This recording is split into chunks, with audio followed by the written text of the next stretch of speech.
Hi, this is Robin Cavallaro with the Cavallaro Heath Group of Remax One. And today, Beverly Brown is going to educate us on travel. She's a travel agent with Chesapeake Travel. How are you?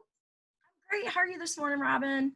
Good. It's like, I love this. I got all my windows open. It's raining softly. So by the end of the video, my hair may grow 3 sizes, but And mine may go flat. So, yeah, we should just have like a little monitor here and as much. All right. So last year you did the first trip I've ever done for a real vacation and you planned it for us and it was amazing. So in the past though, and I do have to admit, I'm like everyone else, I assume that using a travel agent is hideously expensive. But it was actually the cheapest trip I've ever taken. So educate us. sure. So I'm going to correlate something to your industry, right? Uh-huh. So I am like the real estate agent of travel. And I say that to correlate because as a real estate agent, most people may not understand how your business operates, but typically you have a client, you list their house, you don't get paid until their house gets sold, right? Right. Okay, so in travel, it's very similar. I have the client, I plan their vacation. There's no upfront fees or costs to them outside of the total of the trip. And then I get paid after they travel. So it's a commission-based industry, very much like the real estate industry. So when people think that it costs so much more to use a travel agent, they don't understand the business model of what we do. As the client, you are not paying me to use my knowledge and my sources and my suppliers. Mhm. My suppliers are paying me a commission once you've traveled. So Oh, that's okay. that's how travel agencies earn most of their money. There Okay. there are agents that will charge a fee up front. Um, with complicated trips like multi-destination, full itineraries with pieces and parts and lots of logistics, I may charge an upfront planning fee that gets applied to your trip. But if I've done all the work for you and you end up taking that and booking it yourself, I'm keeping that planning fee because I've worked for that. But as long as you book your trip, that fee will go directly to the cost of your trip. Do I do that often? Not often, because most people want the easy vacation. They want, the cruise, or they want the all-inclusive resort like you did. That was And a things are yeah. very easy to do. Yeah, they're Never very, going back again. yeah. And so along the lines with why is that good for somebody, as a travel agent and connected with the Travel Leaders Network, which is the largest agency network in the States. And we also have Canada, and there's a group over in Europe. We have buying power. So think of when you go to BJ's and you buy 18 rolls of toilet paper and the cost per roll versus when you go to the grocery store and you buy 6 rolls of toilet paper and the cost per roll, right? Uh-huh. So when you're looking at the largest travel agency network, the cruise lines, the resort brands, the tour operators that we package trips with, they all know that collectively we're their largest client. So we get a lot of preferred pricing, bonus amenities, and discounts that you can't get directly. It has to be through an agent affiliated with Travel Leaders. And so I'm very, very happy that that is the agency that I work for and with. The one here locally is in St. Mary's. It's a brick and mortar storefront Yeah. agency, which is they're a dying breed, because so much Very. is done. Yeah, so much is done online and through home-based agents. So I'm an independent contractor with them.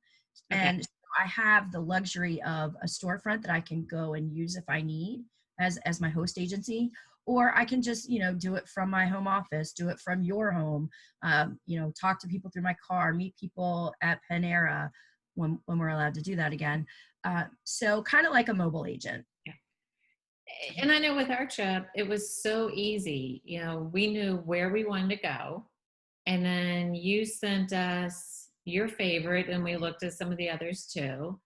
And Christy, my friend that went with, she had been to Moon Palace in Jamaica. So Mhm. it was like a very easy solution. So, and I remember you telling us this story, guys, this was years ago, one of the networking events, how you were planning a bachelorette party destination one, and you were bringing people from all over the country Mhm. to, I think it was like the Dominican Republic or something like that. Mhm. And I was like, oh my God, how are you going to get all of these people to this one little spot around the same time so they can have their whole trip and then get them all back home too? And you did it. And from the stories you told, sounds like it went flawless and amazing, and they had a great time. So Yeah, kudos they to did. you. Um there weren't any hiccups. There were hiccups. And no one was left behind. So actually what happened on that trip, oddly enough, one of the girls lost her passport the first night in the Dominican Republic. It's Yeah, like, all right, so how do you get home with that without it? you don't. You don't. You don't get home. And we'll come back to that, Yeah. but I'll tell you that's why it's so important that you have a passport when you cruise. A lot of people think, "Oh, I don't need a passport to cruise." Technically, you don't, but there's reasons why. But so back to the Dominican, what we ended up having to doing is um we were there Friday, Saturday, Sunday, fly home Monday. Uh-huh. And so Friday night, passport gone, didn't listen to me, didn't put it into the safe. um got hammered, first all-inclusive trip. I carried her bag and passport, $100 in cash, like, with her. And I was like, you know I knew something was going to go wrong, and this went drastically wrong. So you're in Punta Cana. The US embassy is 3 hours away in Santo Domingo. So the only way to get a passport to get home is to go to the US embassy and apply and pay for an emergency passport. You're in a somewhat third world country at this point. So you got to get from the resort to the embassy 3 hours away. So we had to call the travel insurance, have all the information, get the information from them of what to do next. Try to get her money from the travel exchange, like bank desk at the resort. And fortunately, I have people text me copies of, like, the picture page of their passport. And the reason I do that is because a text photo is analog, not digital. Ah, And so that way, number one, you have it on your phone, and number two, I have it on my phone. So if something happens and something goes wrong, I can help facilitate getting you what you need so that we can get you home. And that's basically what we did. I just kind of clicked into gear, step one, step two, step three. Um, Fortunately, with the passport photo, they were able to get her more cash out of her bank account than with just a driver's license photo. holy So we cow. were able to, Yeah. yeah, she was able to withdraw enough cash to pay for the taxi round trip, to pay, because an emergency passport is $150. So we were able to cover that. So her out of pocket expenses was around $500 just to get home. And instead of having her delivered back to the resort with the taxi, I had her delivered straight to the airport on Monday morning. So she Yeah. left the resort Monday morning at 3 a.m. to meet us at the airport by the time we were going to leave. Oh my God. So the moral of the story is when you get to a foreign country, put your passport in the safe and keep it locked up, and don't be running around with it as an ID. Yeah, do not. Do Yeah. not. Use your driver's license, use something else if you have to. Or But even the photo of your passport on your phone. yeah. Um, it's, we also often recommend, photocopy the passport picture, carry that around with you versus the actual passport. So, Oh, okay. and the moral So, of that story is travel insurance. Don't leave home without it. so that's the other question I really wanted you to help us with. Mhm. Why get it? Because every time we've done a trip before with the kids or whatever, they'd always say, do you want travel insurance? And we'd always look at the cost and go, No, we're good. I mean, it was only one time we did it because we were planning a trip. My mom wasn't doing too well, and we were afraid she'd pass away and we'd have to cancel the whole trip. Mhm. Didn't need it. So, as my ex put it, it was a waste of money. To me, it was an insurance policy. Mhm. So And why that's what get it it? is. It's an insurance Yeah. policy. And so what people don't really understand, and this is what I've learned over the last 7 years doing this, they don't understand the depth of travel insurance. So a lot of people just think it's for the trip itself. Uh-huh. I'm going. I don't need that. But really, a travel insurance policy is to protect you before and during your trip. So, before with the cancellation options and coverages, Mm. but really what comes with the policy, and this is where it's so important, is the what if scenarios. What if my bags are stolen? What if I miss my flight? What if Yeah. my bags are delayed? What if I have to stay an extra night because there's a snowstorm? What if I get hurt? What if my family member at home um, is injured or something serious happens and now I need to leave my trip in the middle? So the travel insurance policy is really for the what ifs and what's your plan B. And what like I said, what people don't Yeah. understand is we're talking in destination medical coverage, your work provided health care, and your or private medical insurance policy that you may get through the exchange or even just through a private carrier. 99% of the time is not going to cover you once you leave the continental U.S. Yeah. Alaska. It's not going to cover you. And not only that, they don't accept it. So you're not going to Mexico or Jamaica and then processing and accepting American insurance. So with the travel insurance, you have an 800 number, you have a travel ID card. If something goes wrong, you need medical attention. You've lost your bags, you've lost your luggage, your flight's been canceled, any of those things, you can call that 800 number and they will help you. They will take care of it. They will tell you where to go to seek medical treatment. When you're on a cruise ship, they don't take insurance, but they take travel insurance. So you call the travel insurance, they set up with the cruise line, and then you get coverage. And simple things like these are just things that have happened since I've been doing this to some of my clients.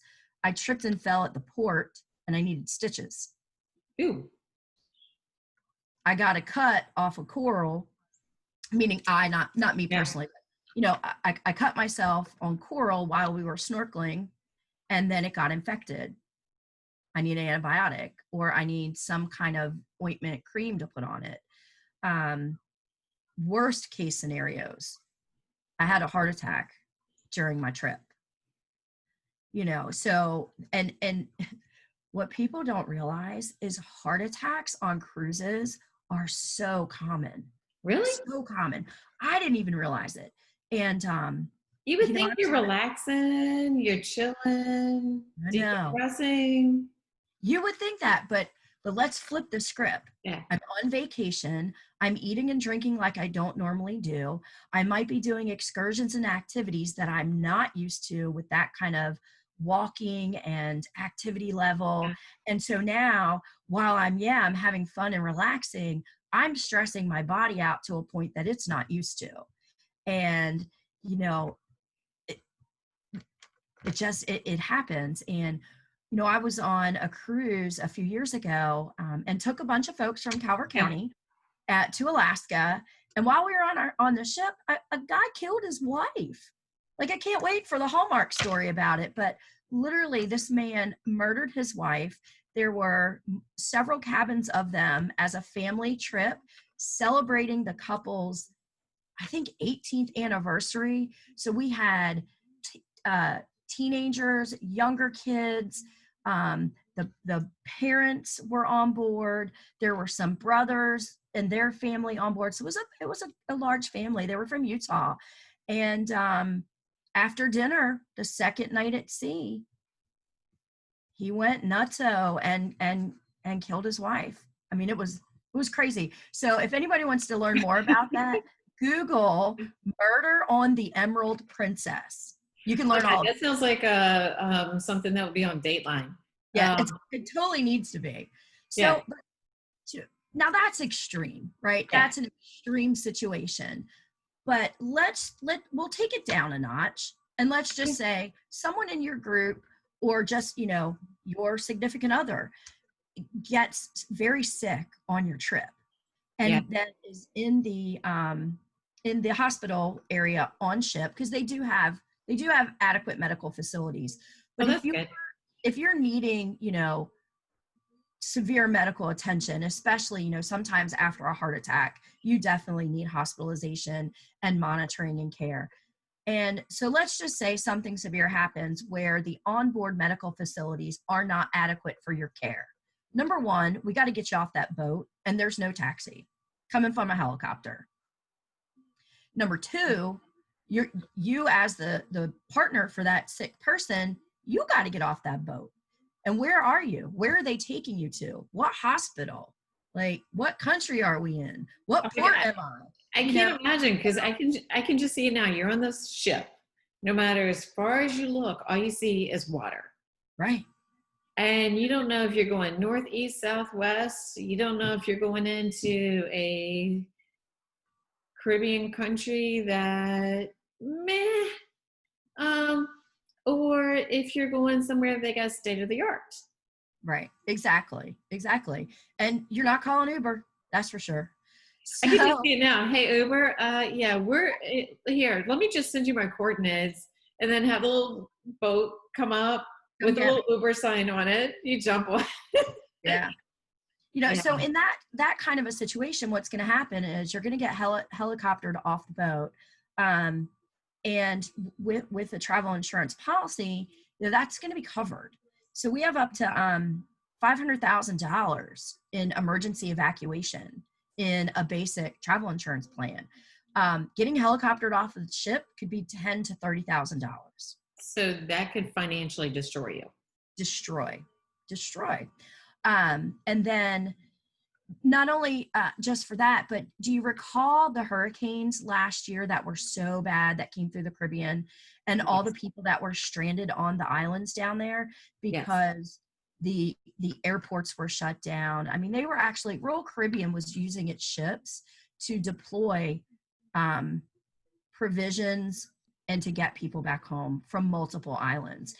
So and the US government actually deployed some ships and some C-130s to bring people home. You got a bill for that.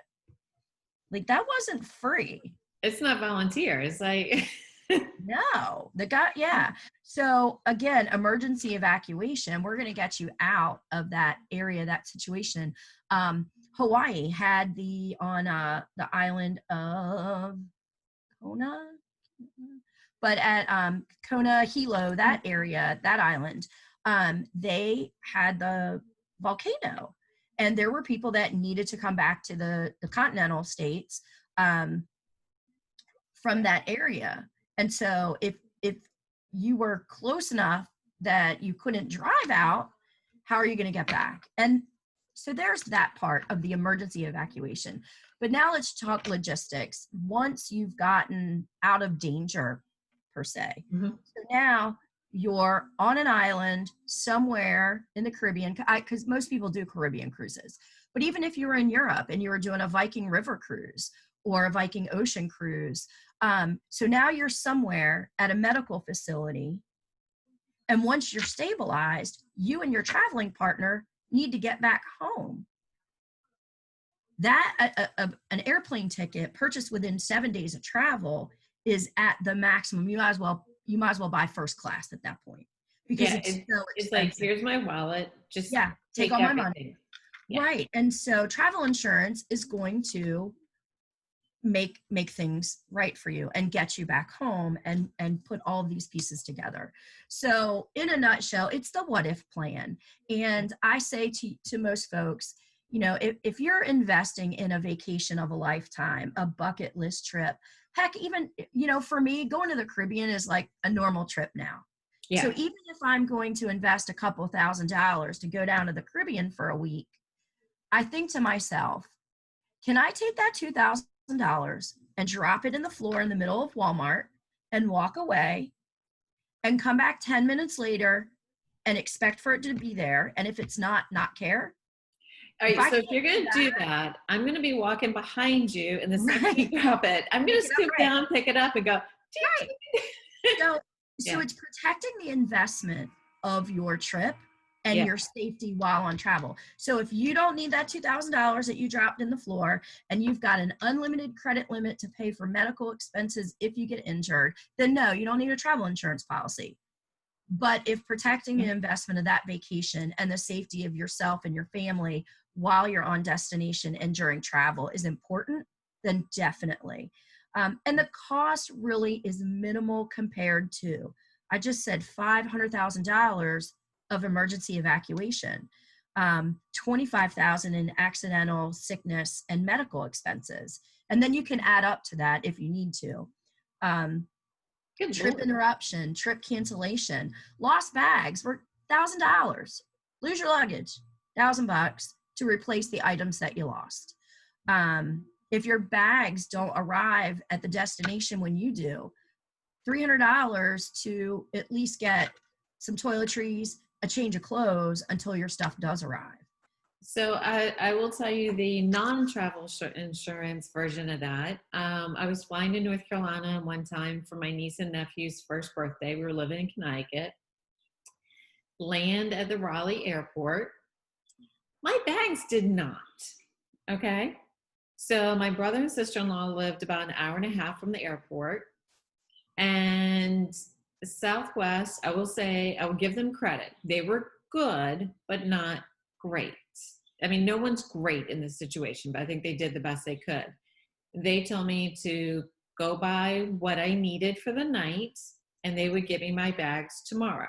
And they did. Actually, they were waiting for me at the airport as I was getting ready to fly back. But so I went to Kohl's, bought new outfit, makeup, hair stuff, whatever I needed, just because I'm sorry, this face is not going to be seen on any pictures whatsoever without makeup. Um, but it took me about 6 weeks to get refunded, and I had to send them receipts. I had to write letters. I had to beg for compensation. And they did finally send me a check, but it was 6 weeks of wondering if it was worth the hassle. Right. Yeah. So, And with travel insurance, you're going to send that in and then they're going to deal with it. They may come back and ask for some additional information, but really you're going to send that information in once and just wait for the check to come. So, when I say never travel alone, travel with an agent because you never travel alone, because I'm here with you before, during, and after travel. And people don't always understand the after travel part, but this is the after travel part. If there is an issue, if something happens. I had a client from here locally whose business partner passed away while they were on their trip, like literally a day and a half before they were getting on a cruise ship to do an Alaska cruise. Right. And so they've invested on this cruise. I have cats. I don't know if you can hear that dog barking, but I'm like, that's not my yes, you house. have a dog now. Yeah, I got a dog now. So they invested on the flights to get to Seattle. They invested on the cruise itself. And Alaska cruises, they're not the cheapest cruise because the duration of the season is so short. So it's a supply and demand thing. But Right. anyway, it took some time. It took about 6 months before they got their refund from the insurance company, but every bit of their out-of-pocket expense was covered. They got reimbursed for the cruise itself. They got reimbursed travel expenses for the route back, taxi back to the airport, food, all of those things. And when you're talking an Alaska cruise for 2 people, we're talking $5,000, right? And so it was given back to them. Now, because of the situation with the death of a business partner, we had to get death certificates and, statements of the business and things like that. But that was a very unique situation. But I was there to help them the whole time and kind of be the go-between with the insurance company and the client and not let them have to do it on their own because we deal with it more often, So with Corona, obviously everything has been shut down. What are the chances that cruises will be back up and running this year? Well, so as of right now, there are cruises expected in August. I'm not really recommending cruising until October because I'm Okay. afraid that the CDC is going to do another delay of Yeah. the dockage. So you've got, and so here's what I want people to really understand, especially if you're dealing with a travel related situation and cancellation right now. We are looking at tens of hundreds of thousands of people and tens and hundreds of thousands of reservations that have been canceled. So this isn't all an automated process system to get a refund or to get a cancellation. Like the cruise line industry is doing, has had to do ship wide halts in operation, ship wide, fleet wide rather, excuse me, not just a ship, fleet wide. Their entire operations are shut down. Their entire reservations for months now are canceled. And so there are people having to work through that, right? Resorts, the same thing. The Caribbean resorts are shut down. People aren't there aren't flights to get there. And so people are having to manually go to a computer system and process refunds. We're talking over 1 million transactions, well over 1 million transactions. So this isn't a speedy process right now. And for everybody out there that's dealing with this situation, my apologies to you. Be patient. It will happen. And what the industry is doing is they're going in date order of cancellations. So let's just say you canceled your trip for December. You're not going to be, your cancellation and refund isn't going to be processed from time you canceled. It's going to be processed in order of how the date of arrival. So the people that may have canceled just last week for July, their transactions are going to be processed sooner than your December one. So just be patient out there. And then, you know, as a travel agent, this is what I'm doing right now. I'm sitting on hold for hours on end to solve your problems. And, you know, I know you, Robin, you're not going to sit on hold for 3 hours waiting to speak to a customer service rep. To get a flight. You're just going to be like, screw it. And so that, again, before, during, and after, like, this is what we do as travel agents, is we're there to solve those travel related problems. A lot of people have never had a travel related incident, and kudos. But when you do, when you have that first one, you will understand what the value we bring to you for no added cost, right? No added cost. And you say to me, I want to go somewhere. Where do you recommend? Or I want to go to Cancun. What's your favorite resorts? I've been there. I've done them. I've toured. One time I toured 12 resorts in a day. Oh my God, that's like 12 hotels, 12 resorts in a day. I mean, touring 12 houses in a day is tough. I can't imagine 12 resorts. Yeah, and I won't lie, I had a hangover. All right, so let's think optimistically.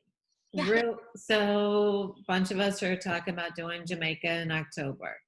We are doing Jamaica in October. You're working your magic behind the scenes. We're just sitting back as we're going about our business, not stressing about it, not thinking about it. We just check our emails periodically in our own little private Facebook page, which is waiting for me to tell you when I want your money. Exactly. I'm like, okay, there you go. So that to me is now a no-brainer. And the only concern I have still is with COVID. Please God, let this be over soon. So yeah, sorry, the Catholic in me comes out every now and then. Mm-hmm. What are the because everybody's saying that, you know, this could be a seasonal thing like the flu.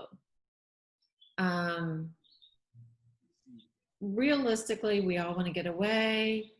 What's the positive outlook for when we can get back to sitting on a beach and having that margarita and or daiquiri, where whichever random country you're sitting in, enjoying the sand and the waves and tropical breezes?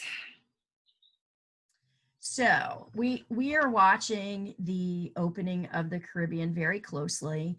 Um, Jamaica and Cancun, or well, the Cancun Riviera Maya area, that whole Yucatan Peninsula, they were supposed to open Monday, June 1st for welcoming back visitors. They both have put on a delay, so we're looking maybe the second week of June, and just see. What I will tell you is the stats that are coming out of the Caribbean are very low. They're very low. As of like May 23rd, the entire country of Jamaica, now granted, it's a smaller island. The state of Maryland is bigger than Jamaica geographically, but their population density is primarily in Kingston and Montego Bay, right? So that's their two big population centers. The entire island has had under 550 documented cases. Oh, Yeah, yeah. that's sort of like Um, just a really bad flu really bad cold that spread around through. Yeah. yeah.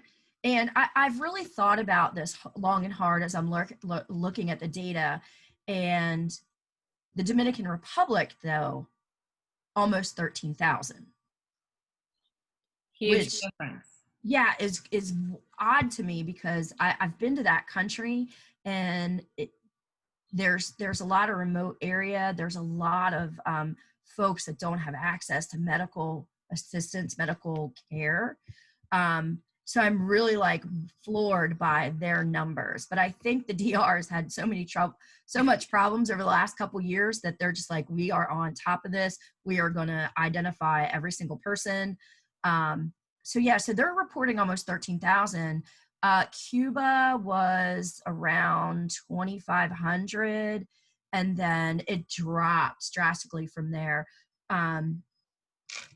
So when, for me personally, and I'm not speaking from any kind of scientific knowledge, I'm just making a educated guess, opinion about what I'm seeing. So when I look at the data down in the Caribbean islands, and I've listened to the stuff on the news about the virus and light, heat, etc., these islands they live summer year round.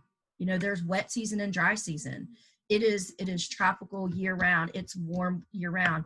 So for me, when I'm thinking about my own personal travel, I want to go to the places that have had the low identified cases, right?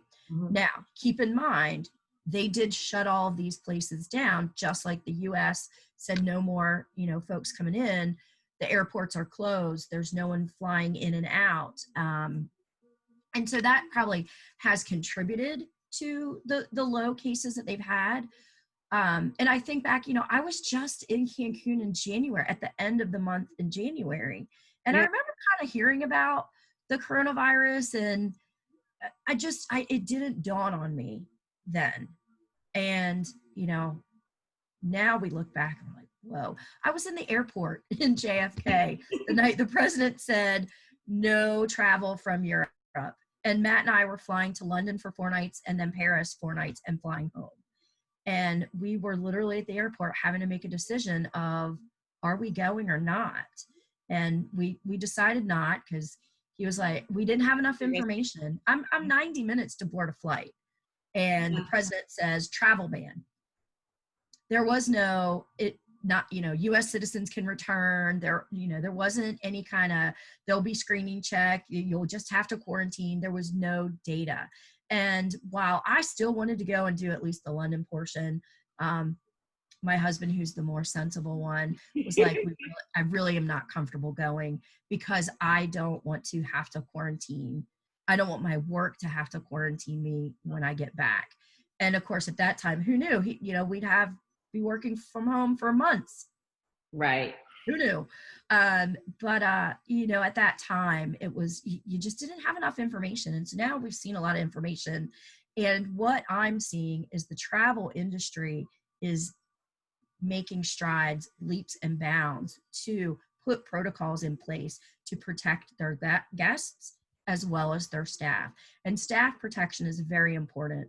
And I'll be sharing in a video, and I've shared it once before, but from the Palace Resorts brand, because I truly love them. I love what they offer us. Oh, I love what, oh my gosh. If I never go to another all-inclusive resort but a Palace one, I don't think I'll be disappointed. But they have really gone above and beyond with their protocols that they're instituting in their resort facilities. And they're a company that employs 10,000 people between the Cancun Riviera Maya area and Jamaica. And God bless them, they've not laid off their employees. Their sales reps here in the United States are still working. They may have taken like a week off vacation without pay, but they still have their jobs and they're still being paid, and they're still assisting us with problems and resolutions. I have a family that's supposed to arrive in Jamaica on June 2nd. Well, the resort's not going to be open. Now, what do we do? And so while all this is happening and no revenue is coming in for these resort brands and hotels across the globe, across the globe, you still have to have people dealing with rescheduling, rebooking, cancellations, refunds, like all the logistics. So there's no revenue coming in, but you're still paying employees because you have to do what's right. I admire that. There is absolutely nothing negative I can say about my experience with Moon Palace. It was Right. phenomenal. Yeah. And Jamaica is going to be so fun. Like, I call the Moon Palace in Jamaica the baby moon. So it's not the megatropolis that you guys saw when you went to Cancun. It's a scaled down version, but where Cancun is kind of flat, the buildings are only 3 or 4 stories.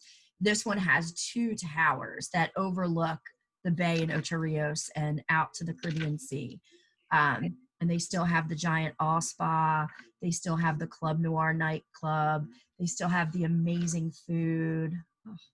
It is probably a good idea. I'm going to have the insurance because we're going to do the zip lining, and I'm a little klutzy. So hopefully nobody will be videotaping this one, or at least I can proof it before it's shared publicly.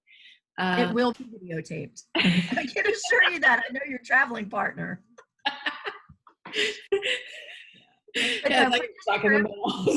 Yeah, for this trip, travel insurance is mandatory because it's a group that I'm putting together, and there's some non-refundable pieces and parts of it. And so with the insurance, as long as it's not a direct COVID related item, because force majeure, that I'm sure you're familiar with that clause from real estate contracts. Force majeure right now is this global pandemic. And so some things just aren't being refunded or being covered through travel insurance because of it. And, there's things that are out of our control that insurance can't always cover. And it's in the policies, a force majeure event. But, a hurricane, no problem. We're good. We're good. We're going to look for a sunny, warm, between like 85-ish. It'll be that. Yeah. And because I know right now we've been trapped at home, like, inmates. And yes, I do use that term. Don't get political on me. Yeah, it's inmates. We are locked down. Yeah, it's house arrest. Only thing we're missing is the ankle bracelet. But people have been stuck at home now for almost 3 months. Everyone I talk with is so eager to get away. Mm-hmm. So if they start calling you, you can start working your magic and go, okay, here's your budget. Here's where you'd like to go. Here are your options, number of days, type of place, whatever. Yeah, absolutely. And that's what I'm doing is, taking the opportunity to kind of look to the future, because I'll tell you in full transparency, my entire book of business for 6 months has been wiped away. Completely gone. Everything has canceled. Some things are rebooking, and which is great. And a lot of things are rebooking for 21. So I was in line to have an amazing stellar year in 2020. Now I'm just doing a redo. Like I'm getting a mulligan on 2020. I Oh, turned 50 in January. I'm going to mulligan that. Y'all be sick of me turning 50 by next year because I'm going to do it all next year too. But yeah, so we're just totally doing a redo, a reboot on 2020, pull the mulligan, and let's get traveling. Let's get and traveling. I'll go with you because next year's a big one for me, which I'm not going to say the number, but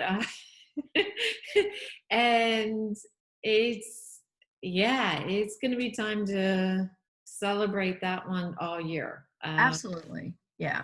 And I love my birthday and I love everyone else's birthday. So exactly. So, well, I greatly appreciate everything you had to share with us and all the great information because a lot of what you shared, when you told me before we were doing travel insurance, I'm like, okay, here's my check.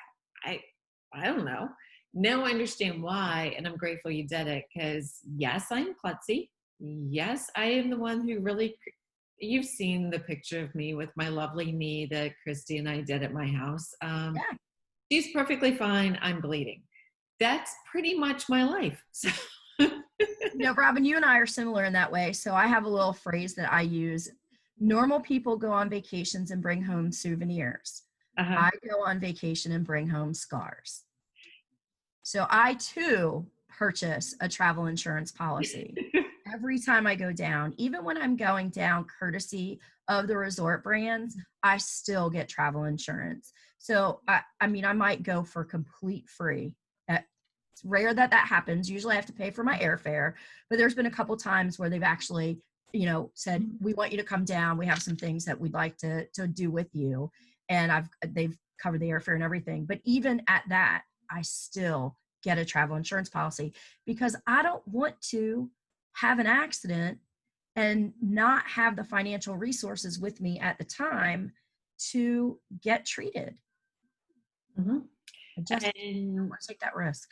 yeah, I came close to Nina in Cancun because the first night I was there, who knew stamped concrete can be that slippery? And I didn't want to put my sandals back on because that involved having to buckle them and all that stuff. So I was walking barefooted, boom, right on my tuchus. And for a second, I thought I either broke my back, my leg, or something. Yeah. Been And there, done that. yep, fortunately, I was okay and was able to enjoy the rest of the trip. But yeah, that was the first night. So yeah. Well, thank you so very much. I really appreciate it. And can't wait to Absolutely. see you in Thank you. person. It's a pleasure reconnecting with you today. I've definitely missed all of our in-person interactions. Hopefully very soon. So anyway, well, have a great day. Thanks, you too, Robin. And Bye. have a great day, everybody.